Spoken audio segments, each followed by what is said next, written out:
Hey guys, Mike here, the Detroit Borg, with a look at the new Apple iPhone 5s. This is Apple's new top-end smartphone. This replaces the iPhone 5 and is joined by the plastic iPhone 5C just below it. So the 5s adds some important new features, including Touch ID, which reads your fingerprint and can be used to unlock the device or used as your password to get into the iTunes Store, and hopefully other things in the future.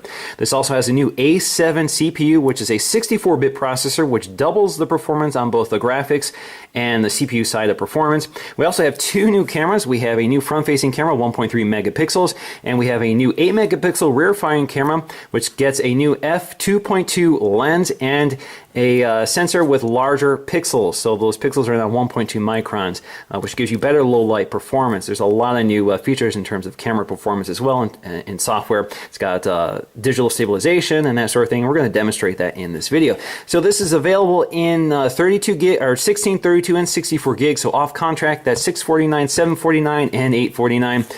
I do have the 32 gig version. This happens to be the AT&T or GSM version. Now the 5S is available in three colors: Space Gray, which replaces Slate, which was kind of a blue darker color. We also have Gold, and we have the existing Silver and White version. So we have three colors to pick from. They're all the same price. Gold is the most popular right now, and I couldn't secure one like I wanted to. And this is not the official phone. This is just the rear shell of it. It gives you an idea of the coloring. And this is also the iPhone 5, but the coloring is the same. So it gives you an idea of the color differences, and we're going to take a look at that in this video. So let's go ahead and unbox this and take a look. So they did have to activate this in the store, so we couldn't leave the store without activating it, so it was open for me. So here is the iPhone 5S. You can see it's got that space gray color, very different than that slate color, and I do have a slate color device we can compare this to, so we'll take a look at that in just a moment. So let's take a look at the packaging before we get to the phone. So we do have our ear pods complete with the carrying case, just like the iPhone 5. We have our wall adapter, which still is that has that yellow indicator or green indicator telling us that this is not one of the recalled units. That dates back quite a few years now. And we have our USB to Lightning connector for charging and syncing your device.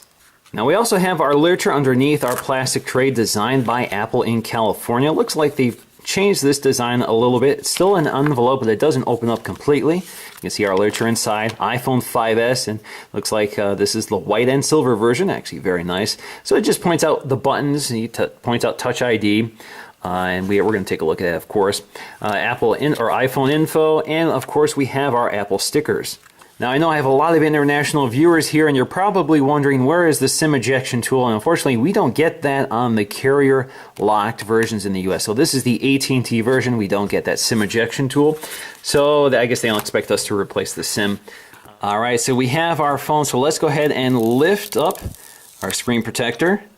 And we're going to lift up the other screen protector on the back. Alright, so let's take a close look.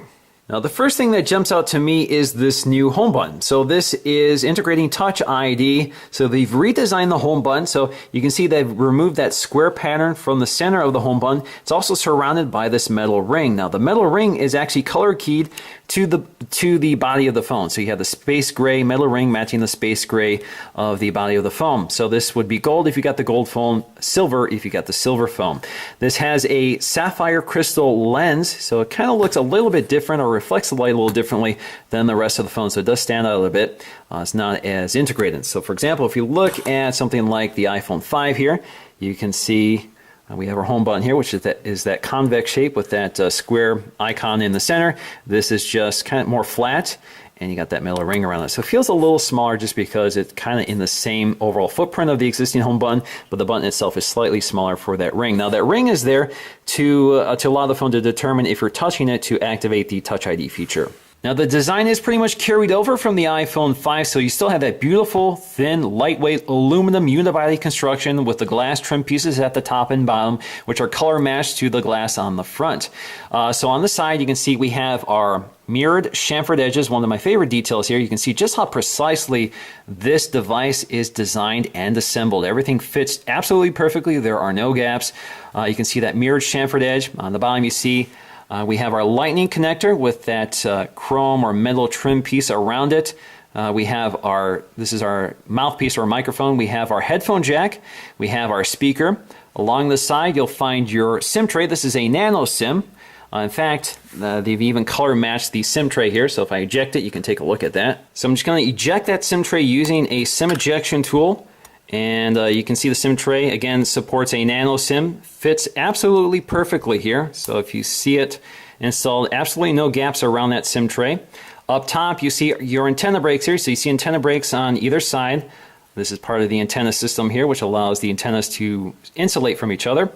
Up top, you see your earpiece. This is your front-facing camera, now an improved 1.3 megapixel camera. You also have your sensor, your proximity sensor right here, which is hard to see on the dark version. Now, if you got the white version, you'd see it right there.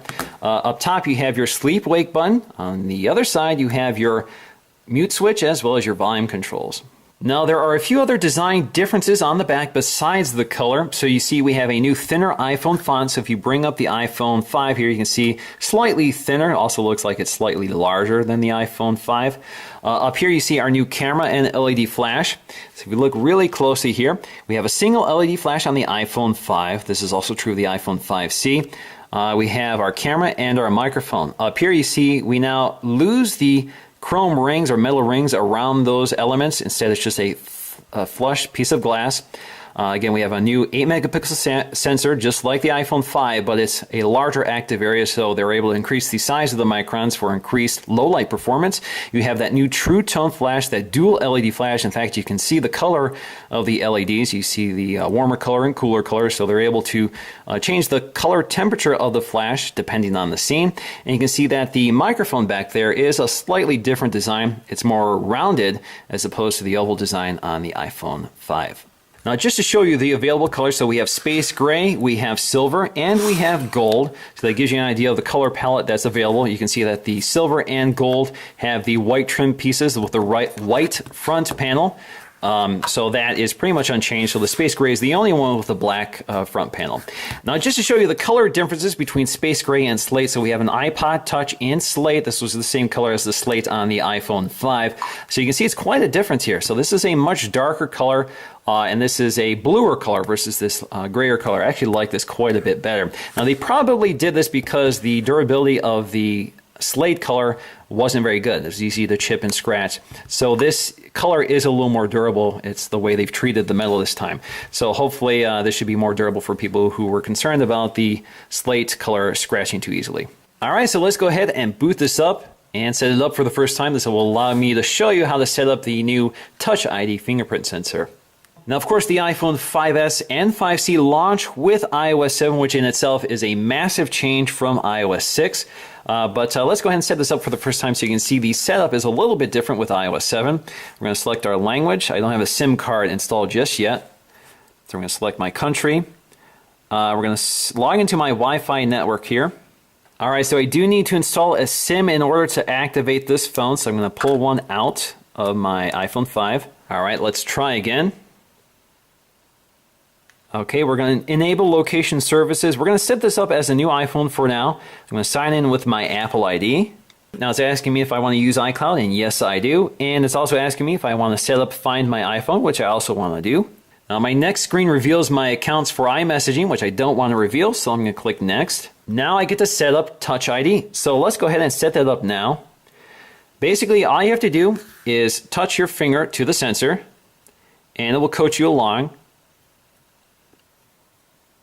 And as you can see, it fills up the screen, or the fingerprint here. So you keep doing it until it's all completed. Now it wants me to capture the edge of my finger, so let's go ahead and do that.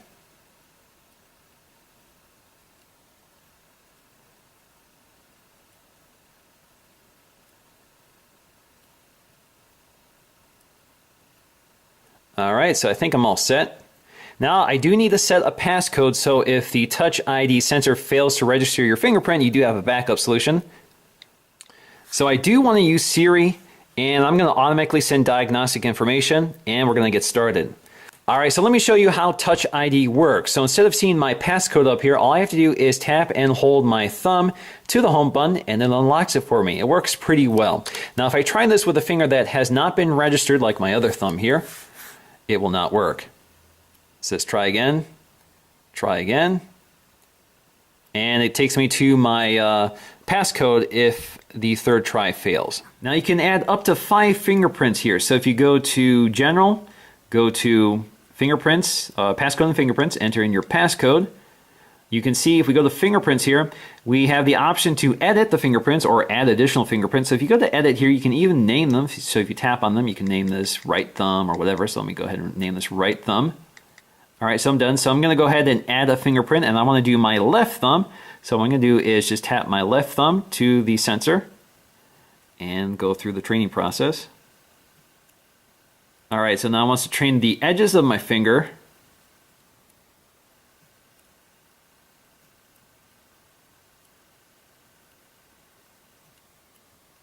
So in theory, I could also add other people to this profile. So if other people want to use this device, I can program one of their fingers. Now I can also enable this feature for iTunes. So iTunes and app purchases will now be able to use your fingerprint in order to authorize it. So instead of having to enter your password, all you have to do is use the fingerprint sensor. So this means if I go to the App Store and purchase an app I haven't purchased before, so let's go ahead and install that. It now allows me to either enter my passcode or use the fingerprint sensor. So I'm just going to use my finger here. I'm going to have to do it again. There we go. So that was successful. Sometimes it works, sometimes it doesn't. It's not completely bulletproof. Now a big part of the 5S story is the new camera and the LED flash, as well as the new camera app, which combined with the A7 processor gives us a few features which are exclusive to the 5S, at least right now.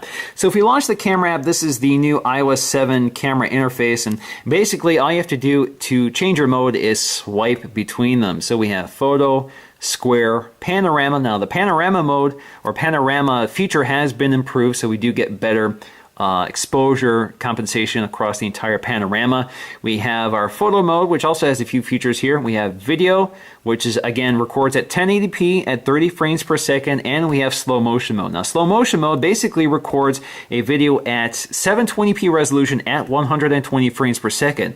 Now when you're in slow-mo mode, I'm not sure you can pick this up on this camera here, but you can see just how smooth and quick it is. It definitely stands out as something very different than when you're in standard video mode. Now what happens when you record in 720p or a slow-mo mode, 120 frames per second? It basically records a standard clip. So we're recording a clip right now, moving it around. Click stop. Now if you want to enable the slow motion feature, you basically go to your gallery up here and you get your trim head or play head up here. This is basically a quick little editor, and you see between these two lines you have the slow motion part of that segment. Now you can adjust this to anything you want. You can tap on the video to activate it here. So for example, if I adjust this playhead and I click play, and when it gets to that part of the scene, it goes into slow motion mode. Now I do have another segment here that is that's better at illustrating this. If I go to my dogs here playing in the yard, you'll see at the point it hits slow motion mode, it slows down.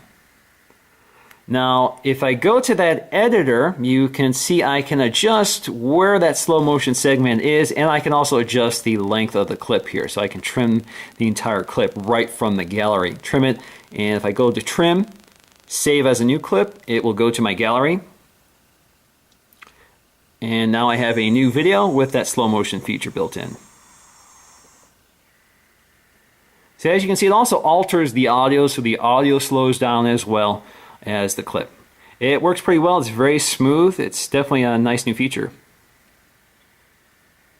Now in terms of our standard still camera, so in addition to the hardware improvements, we also have some interesting software improvements. So we have electronic stabilization. So basically it's able to take a bunch of photos all at once, about 5 photos, automatically stitches them together to give you the best photo. So that is pretty much imperceptible. You don't notice it when you're taking the photo. It just works in the background. That's thanks to the power of that processor.